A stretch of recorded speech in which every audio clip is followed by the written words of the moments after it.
뭐? 샤오미 폴드가 나왔다고? 하지만 지금 그게 중요한 게 아니야. 난 2대 다 샀는데 내 100만원 내놔!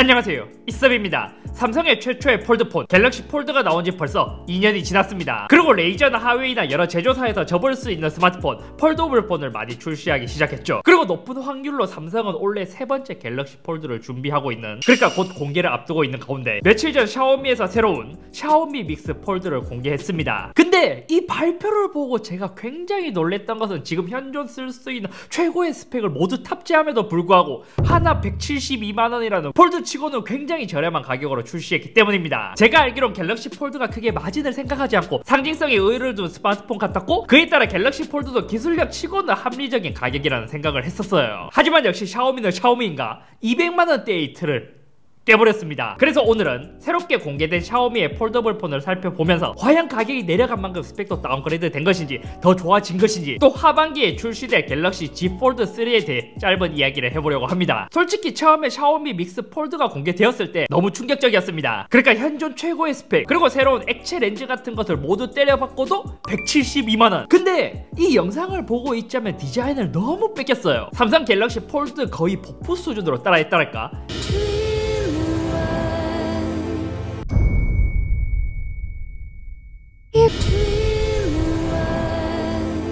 자꾸 갤럭시 폴드의 느낌이 나더라고요. 좋은 걸 따라서 복붙 타는 것은 종특인가? 외부 커버 디스플레이는 6.52인치 AMOLED에 90Hz를 탑재했습니다. 외부 카메라, 그러니까 펀치홀도 보면 한쪽으로 밀착해서 더 깔끔한 느낌을 줬고, 약간 폴드2보다 세로로 조금 더 길어 보이죠. 여기서 폴드2에 비해 장점이라면 외부 디스플레이의 주사율이 90Hz, 폴드는 60Hz인 것에 비해 더 고주사율을 탑재해준 것은 더 큰 장점이었습니다. 내부 메인 디스플레이는 8.01인치, 폴드보다는 디스플레이 사이즈가 조금 더 컸습니다. 거의 아이패드 미니 정도의 사이즈이죠. 다만 커버 디스플레이는 90Hz를 언급한 것에 비해 메인 디스플레이는 이 주사율에 대해서 아무것도 언급을 하지 않았기 때문에 아마 60Hz일 가능성이 굉장히 큰데, 이것은 굉장히 아쉬운 부분입니다. 왜냐면 폴드2는 120Hz니까요. 그리고 열리는 방식을 보면 프리스탑 힌지가 아닌 1세대 폴드와 같은 방식을 사용한 것으로 추측되고, 그리고 폴더블 폰에서 가장 중요한 외부 필름, 확실히 UTG와 CPI 필름을 비교해보면 조금이라도 차이가 나긴 하거든요. 하지만 얘의 주름을 보면 UTG가 아닌 1세대 폴드와 같은 CPI 필름을 사용한 것으로 추측됩니다. 만약 CPI 필름이 맞다면 2세대 폴드를 왜 이것을 안 따라했지? 라는 생각이 들기도 하는데, 전체적인 메인 디스플레이의 스펙을 보면 폴드2보다는 폴드1의 느낌이 많이 나는, 그러니까 폴드1의 메인 디스플레이의 스펙을 좀 탑재한 듯한 그러한 느낌이 들었습니다. 하지만 재미있는 것은 내부에 카메라가 없었어요. 그래서 핸드폰이라기보다 더더욱 태블릿 같은 느낌을 줘서 내부 디스플레이가 시원시원한 맛은 더 좋았습니다. 저는 그래도 폴드2에서 셀카를 잘 써서인지 내부 카메라가 있는 게 더 나아서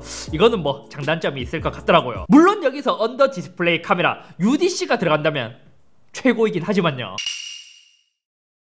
또 폴드를 잘 활용할 수 있도록 신기하게 데스크탑 모드도 있었습니다. 삼성이라 친다면 덱스 모드와 똑같은 거라고 볼 수 있는데, 더 편한 점은 세 손가락으로 스와이프하면 바로 데스크탑 모드가 나오는 것은 더 편리해 보였습니다. 하지만 제가 갤럭시 탭 S7 플러스를 써보니까 이 덱스 모드가 굉장히 편하긴 하지만 여기가 이제 어느 정도 뭐랄까 한계선이라 느껴지고, 폴드에서 만약 덱스 모드가 들어가면 좋기는 하지만 이 정도의 작은 사이즈에서는 크게 의미가 있을까라는 생각이 들기는 하더라고요. 물론 요거는 써보면 또 다를 수가 있겠죠. 아니면 안드로이드의 경우 태블릿과 스마트폰 간의 구분이 크게 없다 보니까 이것을 위해서 더 큰 디스플레이로 활용할 수 있도록 이러한 데스크탑 모드를 넣은 게 아닐까 싶기도 합니다. 그리고 카메라도 매우 굉장히 독특했습니다. 폴드2는 뭔가 노트20 울트라를 위해 카메라에서 스펙을 조금 아꼈다면, 샤오미는 카메라만큼은 최고의 스펙을 모두 때려 박은 것 같았습니다. 메인은 1억 800만 화소를 사용했고 1300만 화소 초광각, 800만 화소 망원 카메라를 사용했습니다. 근데 여기서 삼성은 폴디드, 그러니까 폴디드 구조의 망원 카메라를 사용하면서 뭐 50배, 100배 줌 이러한 것을 사용하는 것에 비해 샤오미는 광학 3배 줌, 30배 하이브리드 줌을 탑재했습니다. 하지만 여기서 더 신기한 것은 액체 렌즈라는 것을 사용한 것이죠. 아마 스마트폰에서는 샤오미가 최초로 사용한 게 아닐까 싶기는 하거든요. 그래서 망원 카메라가 액체 렌즈를 통해 움직이면서 3cm 접사 카메라로도 사용할 수 있는, 그러니까 한 개의 렌즈가 두 개의 렌즈의 역할을 하는 카메라를 탑재한 것입니다. 저는 이게 너무너무 재밌는 게 뭐였냐면, 보통 접사 카메라는 이렇게 가까이 가서 찍는 것을 생각하잖아요. 근데 이렇게 하게 된다면 그림자가 생기고 또 수광량이 부족하기 때문에 화질이 좀 떨어지거나 재미있는 접사를 표현하기에는 조금 어려움이 있습니다. 하지만 얘는 길이는 3cm, 환산 80mm로 접사를 할 수 있다 보니까 약간 현미경 같이 찍을 수 있는 접사놀이를 제대로 할 수 있는 그러한 카메라를 탑재한 것이죠. 이거는 다음 갤럭시도 탑재해주면 좋을 것 같은 그러한 기능이었습니다. 아마 갤럭시 S21 울트라에 있는 접사 카메라보다는 훨씬 더 활용도가 있어 보이더라고요. 그렇기 때문에 사용할 수 있는 카메라는 4개인데 렌즈는 3개, 액체 렌즈 때문에 총 3개의 카메라가 탑재되었습니다. 하나는 가변으로 쓸 수 있는 거죠. 그리고 또 재미있는 것은 샤오미에서 개선된 서징 C1이라는 샤오미의 첫 번째 이미징 프로세서를 탑재했습니다.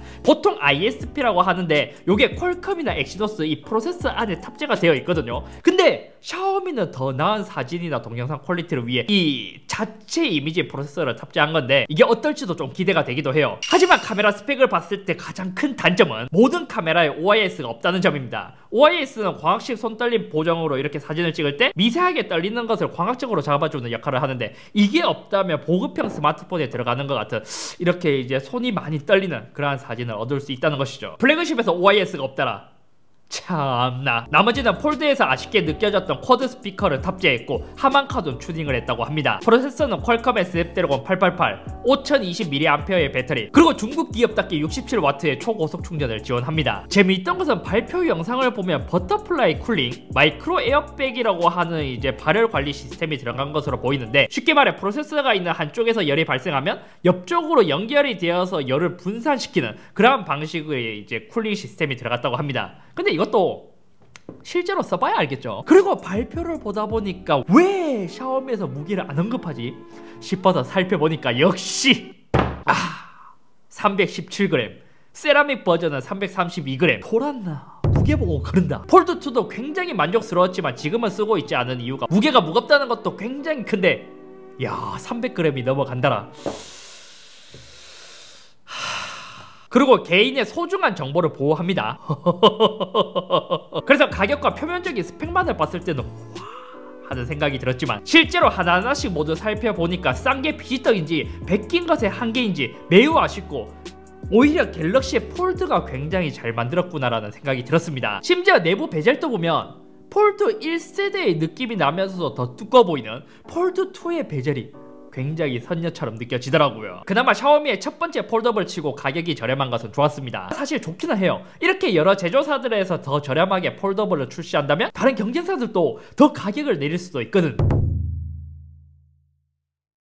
이런 것을 보면 이제 많은 제조사들이 폴더블 폰을 점점 더 많이 출시해 가는 것 같습니다. 이렇게 된다면 앞으로 새로운 폼팩터가 폴더블로 자리를 잡겠죠. 그래서 샤오미의 폴더블 폰을 보고 나니까 저는 사실 새롭게 출시된 갤럭시 폴드 3가 더 기대되기 시작했습니다. 스펙적인 것을 비교해보면 지금 폴드 2와 비교를 하더라도 삼성의 폴더블 폰이 샤오미에 비해서는 한 적어도 1, 2세대는 더 앞서 있는 것 같은 그러한 느낌이 들었기 때문입니다. 실제로 저는 폴드 2를 굉장히 만족스럽게 몇 달간 잘 사용을 했었고 심지어 굉장히 큰 이슈가 있기는 했지만 개선된 1세대 폴드도 기가 막히게 양산품 치고는 기가 막히게 잘 나와줬고 2세대는 미친 듯한 개선을 이루었습니다. 한 가지 지금 영상을 찍으면서도 아쉬운 점은 이제 폴드가 겨울을 지나고 나니까 디스플레이 중간에 필름이 계속 뜨더라고요. 요거를 손으로 계속 밀어도 접었다 폈다 하면 필름이 계속 뜨는 요 문제, 이거는 분명히 폴드3에서 개선되어야 할 부분이라고 생각됩니다. 그래서 새롭게 공개될 폴드3는 폴드2에서도 엄청난 개선을 이룬 것처럼